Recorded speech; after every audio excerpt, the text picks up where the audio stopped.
हाय दोस्तों, आज की वीडियो में हम लेकर आए हैं एक मजेदार कहानी। और इसी तरह के वीडियो को सुनने के लिए हमारे चैनल DM कार्टून वीडियो को सब्सक्राइब करें, लाइक करें और अपने दोस्तों के साथ शेयर करें। चलिए अब कहानी शुरू करते हैं। ये कहानी ममता की है। बचपन से ही घर में ये एहसास दिलाकर पाला गया कि औरतों को बोलने का हक नहीं है।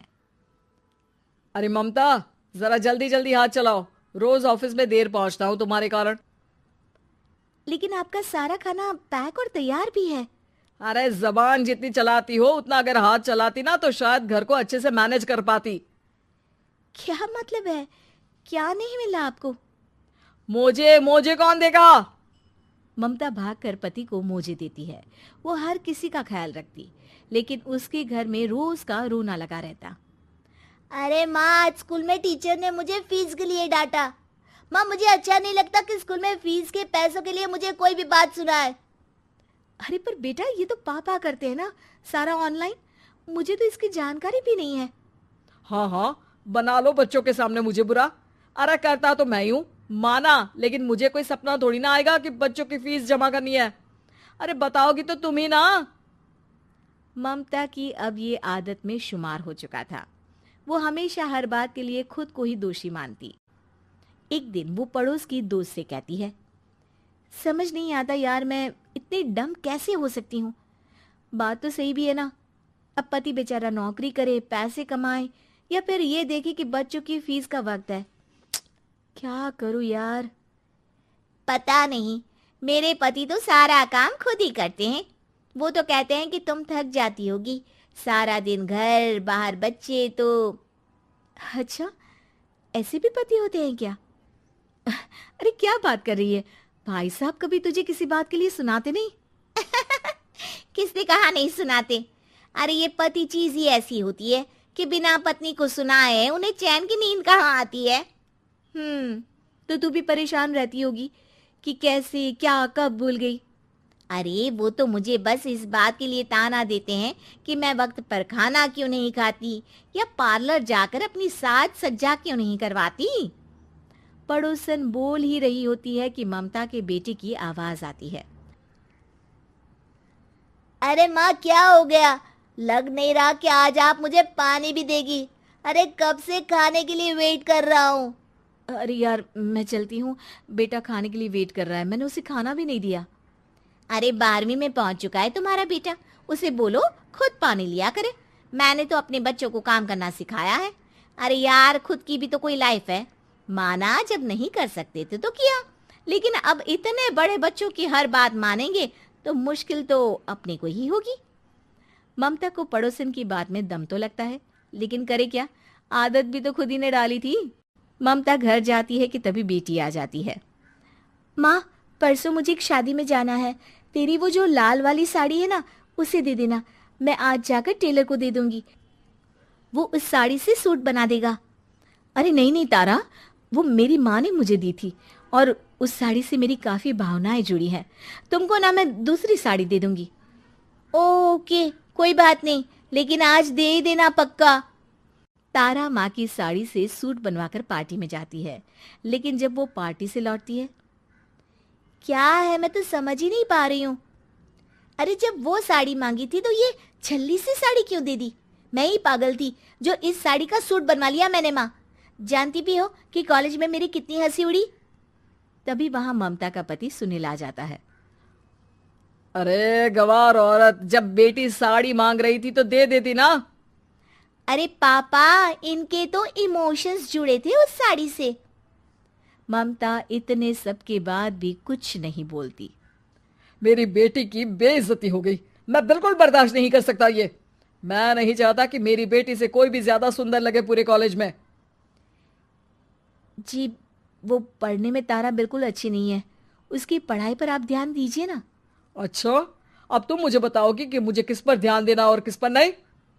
रमेश जैसा ही ये वाक्य पूरा करता है, ममता की बेटी और पति उस पर जोर जोर से हंसते हैं। अरे ठीक है ना, पता ही नहीं चला कि कैसे वक्त इतना बीत गया। अरे कैसे पता चलेगा माँ, हम लोगों के पीछे जो तू बैताल की तरह चिपकी रहती थी तुझे कैसे वक्त का पता चलता? ममता को पहले सास ससुर, फिर पति और बच्चों की तरफ से इस तरीके की बातें सुनकर उसका मन बहुत दुखी रहता था। एक दिन, सुनो ना, बहुत दिनों से कमर के नीचे बहुत दर्द रहता है। कल मैंने देखा तो एक फोड़ा था। अरे ममता, एक बार अपने पति से बात करो, वो तुम्हारा फोड़ा डॉक्टर को दिखा देंगे। अरे नहीं नहीं, वो तो गुस्सा हो जाएंगे। अरे क्यों गुस्सा हो जाएंगे? तुमको दर्द है? हाँ, लेकिन वो यही बोलेंगे कि ऑफिस जाऊं या फिर तुम्हें लेकर डॉक्टर के पास। तो बेटे से ही बात कर ले। अरे वो तो मैं कर लूं, लेकिन फोड़ा है ऐसी जगह कि उसे बताते मुझे शर्म आएगी। लेकिन कुछ ना कुछ तो करना जरूरी है ना। ऐसे कब तक फोड़े के दर्द से तड़पती रहेगी? अब तो सोच रही हूँ कि इनसे बात कर ही लूं, वरना दर्द के मारे कहीं मर न जाऊं। लेकिन शाम को, ममता, क्या किया तुमने आज? खाने के डिब्बे में कैसा खाना दिया था? दाल खराब हो गई थी। कब की थी? दाल तो मैंने सुबह ही बनाई थी, खराब कैसे हो गई? अच्छा सुनिए ना, मुझे कहना है कि अरे गरम दाल बंद करोगी तो ऐसा ही होगा ना। बेइज्जती हो गई सबके सामने मेरी।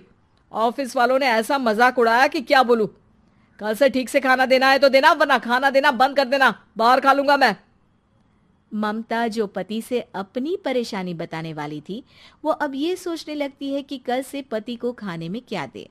अगले दिन ममता थकी थकी सी हालत में, आप लोगों के लिए नाश्ता बना दिया है, खाना बनाने की हिम्मत नहीं है आज तो। रात भर सोकर थक गई है ना, इसीलिए तो खाना नहीं बना सकती। हिम्मत नहीं हो रही है, मैं बस सोने जा रही हूँ। बस मैडम को सोने का बोल दो, फिर देखो कैसे सोती रहती है। माँ, फिर वही पराठा सब्जी। अरे हमारे साथ के दोस्त एक से बढ़कर एक नाश्ता खाना लेकर आते हैं, आप तो बस। सभी घर से निकल जाते हैं, लेकिन जब शाम को बेटा घर आता है तो घर में अंधेरा रहता है। बेटा लाइट चलाता है। क्या माँ, तुम्हारा भी जवाब नहीं है बिजली का बिल बचाने के लिए? वो बोल ही रहा होता है कि सामने माँ जमीन पर लेटी मिलती है। वो उसके पास जाता है। अरे माँ, क्या हो गया माँ? तभी वहां पड़ोसन आती है। अरे बेटा, तुम्हारी माँ के पैर के पास एक फोड़ा है, जिसके कारण ये लगातार कमजोर होती जा रही थी। मैंने उसे पहले ही कहा था कि घर में बता दो, लेकिन तुम्हारी माँ किसी को तंग करना नहीं चाहती थी। तभी वहां डॉक्टर आ जाता है। अरे इनके ऑर्गन में दिक्कत है, कोई बात है जो इनके मन में खटक रही है। अरे नहीं नहीं, इसके मन में कोई बात नहीं है, कोई काम है नहीं ना इसके पास, सारा दिन बस घर में ही रहती है। देखिए, मैं तो ये नहीं जानता, लेकिन हाँ, इनके मन में हमेशा कोई बात रह जाती होगी, इसीलिए उनकी ये हालत है। अगर आप समय से नहीं ले आते तो हो सकता था कि। अरे नहीं नहीं डॉक्टर साहब, हम पूरी कोशिश करेंगे कि वो ठीक हो जाए। हम लोगों ने अपनी ही परेशानी माँ के सामने रखी, लेकिन किसी ने माँ की दिक्कत को जानने की कोशिश तक नहीं की। हाँ, मैंने भी ममता को हमेशा घरेलू जरूरत से ज्यादा काम का नहीं सोचा था।